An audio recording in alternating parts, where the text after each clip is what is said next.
मित्रांनो, मधुर मालिका या यूट्यूब चॅनलवरती आपले मनापासून स्वागत आहे. लक्ष्मीच्या पावलाने या मालिकेच्या आजच्या भागात आपण पाहणार आहोत. रोहिणी आणि राहुल रूममध्ये दोघे बोलत असतात.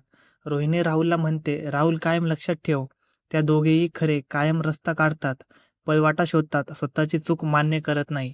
त्या दोघींना मला तोंडावर पाडायचं आहे आणि बघू ना मग कोणत्या तोंडाने उभे राहतात ते.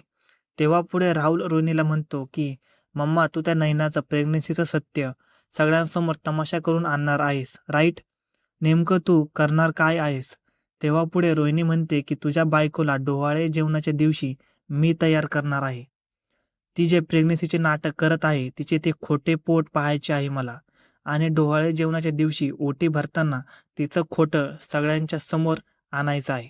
सगळ्यांच्या देखत तिचं पितळ उघड पाडणार आहे मी. तुझ्या लग्नापासून ते आत्तापर्यंत सगळ्या अपमानाचा बदला घ्यायचा आहे मला. आणि आपलं जसं ठरलंय तसं हा सर्व डाव कलावर उलटायचा आहे. कारण सर्वात आधी प्रेग्नन्सी टेस्ट करण्यासाठी कलाच गेली होती तिच्यासोबत. मग तिला कळलं कसं नाही की नैना प्रेग्नेंट नाहीये? हा प्रश्न कलाला विचारायचा आहे. राहुल आणि रोहिणी यांचे हे बोलणं चालू असताना कला त्यांना बोलवण्यासाठी तिथे येते व कलाला तिथे पाहताच राहुल आणि रोहिणीच्या चेहऱ्याचा कलरच उडतो. त्यांना वाटतं कलाने आपलं सर्व बोलणं ऐकलं आहे व कला तिथे येऊन म्हणते की सर्व हिशोब आत्ताच क्लिअर करायचा आहे, चला खाली. तेव्हा राहुलला वाटते कलाने खरंच सर्व काही ऐकलंय व ही आपल्याच विषयी बोलत आहे. कला पुढे म्हणते की तुम्ही काही महत्त्वाचं बोलत होतात का?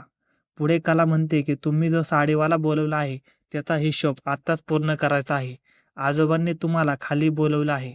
तेव्हा रोहिणीच्या जीवात जीव येतो व ती पुढे म्हणते की हा तो हिशोब का?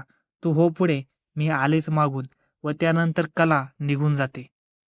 त्यानंतर पुढे अद्वैत त्याच्या रूममध्ये लॅपटॉपवरती काहीतरी काम करत असतो व तेवढ्यात कला रूममध्ये येते व म्हणते की चांदेकर, थांब 1 मिनिट, आणि कपाट उघडून त्यातून कुर्ता बाहेर काढते व तो कुर्ता घेऊन त्याच्यासमोर उभी राहते व म्हणते, हा बघ, हा तुझ्यासाठी, आज हा कुर्ता घाल.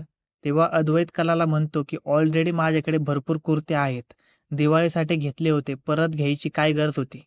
तेव्हा कला चांदेकरला म्हणते की हा माहिती आहे तुझ्याकडे भरपूर कुर्ते आहेत, तू फक्त ब्रँडेड कुर्तेच घालतो, परंतु हे तुझ्यासाठी नाही तर माझी इच्छा आहे म्हणून मी घेतलाय.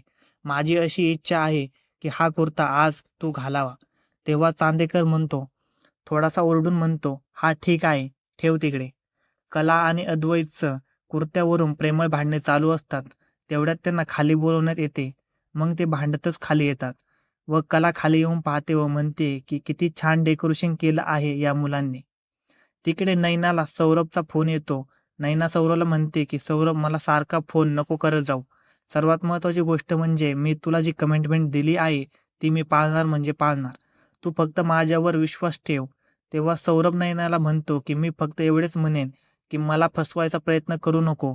पैसे द्यायला येते सांगून तू नाही आलीस, मी काय समजायचं? नैना व सौरभचं फोनवर बोलणं चालू असतं. तेवढ्याच मागून रोहिणी येते. रोहिणीला पाहताच नैनाला धक्काच बसतो. रोहिणी नैनाला म्हणते की काय, कुणाचा फोन होता? मैत्रिणीचा फोन होता का? इन्व्हाइट करण्यासाठी फोन केला होतास का? तेव्हा नैना म्हणते की हो, आतमध्ये रेंज नाही म्हणून मी बाहेर येऊन कॉल केला होता. तेव्हा रोहिणी म्हणते की इट्स ओके, मी तुला सांगायचं विसरले की सर्वजण ब्रेकफास्ट करत आहे, चल तू पण करून घे. व तिला ब्रेकफास्ट करण्यासाठी घेऊन जाते. सोफ्यावरती सर्वजण चहा व कांदा पोहे खात असतात. तेव्हा आबा म्हणतात, पोहे खूप छान झाले आहेत व आजचा कार्यक्रम देखील असाच छान होईल. तेव्हा रोहिणी नैनाला घेऊन तिथे आलेली असते व रोहिणी मनात म्हणते, आजचा कार्यक्रम इतका छान होणार आहे की कोणच विसरू शकणार नाही. तेवढ्यात सरोज तिथे येते व अद्वैतला म्हणते की हा कुर्ता मी तुझ्यासाठी घेतला आहे, तू हाच कुर्ता आज घाल. हे ऐकताच कलाचा चेहरा पडतो. अद्वैत कुर्ता हातात घेऊन म्हणतो की हो, छान आहे कुर्ता. व कलाही तो कुर्ता हातात घेऊन पाहते व म्हणते की छान आहे कुर्ता, तू आज हाच कुर्ता घाल. सरोज कलाकडे पाहून रागात म्हणते, तुला कोणी विचारलं का चांगला आहे का नाही ते? व तेवढ्यात अद्वैत म्हणतो की आई जाऊ दे ना, चांगला आहे कुर्ता, मी ठेवून आलो.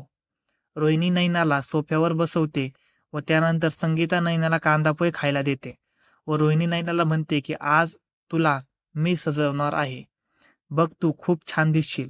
हे ऐकताच नैनाचा चेहरा पडतो व ती मनात म्हणते, या मला सजवणार म्हणजे माझं बिंग फुटणार. तेव्हा रोहिणी नैनाला बघून म्हणते की काय झालं, बाळ लाथा मारत आहे का? मी बघू का कसं लाथ मारत आहे ती? तेव्हा नैना म्हणते की नाही, बाळ लाथ मारत नाही. तरीही रोहिणी नैनाला उभी राहायला सांगते व तिच्या पोटाला हात लावून म्हणते की राहुल बघ, बाळाने ओळखलंय मला. व नैनाला म्हणते की नैना, आज तू खूप खुश केलं आहे मला. व सर्वांसमोर बाळाने लाथ मारली आहे असं नाटक करते. त्यानंतर सर्वजण आवरायला रूममध्ये निघून जातात व कला कार्यक्रमासाठी नटून रूममध्ये येते. तेव्हा अद्वैत कलाला म्हणतो, तुझं झालं ना, जा तू आता इथून, आता मला आवरायचं आहे. तेव्हा कला अद्वैतला म्हणते की थांब, माझं काहीतरी चालू आहे. व फोन घेऊन स्वतःची सेल्फी काढायचा प्रयत्न करते. तेव्हा अद्वैत कलाला म्हणतो की तुला एक गोष्ट जमत नाही, ना ड्रायव्हिंग जमते ना फोटोग्राफी जमते. दाखवतो मोबाईल इकडे, मी काढतो तुझे फोटोज. हे बोलतात कलाच्या मनात लाडू फुटत असतात. त्यानंतर अद्वैत कलाला वेगवेगळ्या पोज सांगतो व त्यानंतर तो फोटो देखील काढतो. फोटो काढल्यानंतर अद्वैत कलाला म्हणतो, जा मला कॉपी घेऊन ये, तुझे एवढे चांगले फोटो काढले आहेत मी. तेव्हा कला अद्वैतला म्हणते, तू माझे फोटो नसते काढले तरी मी तुला कॉपी देणार होते.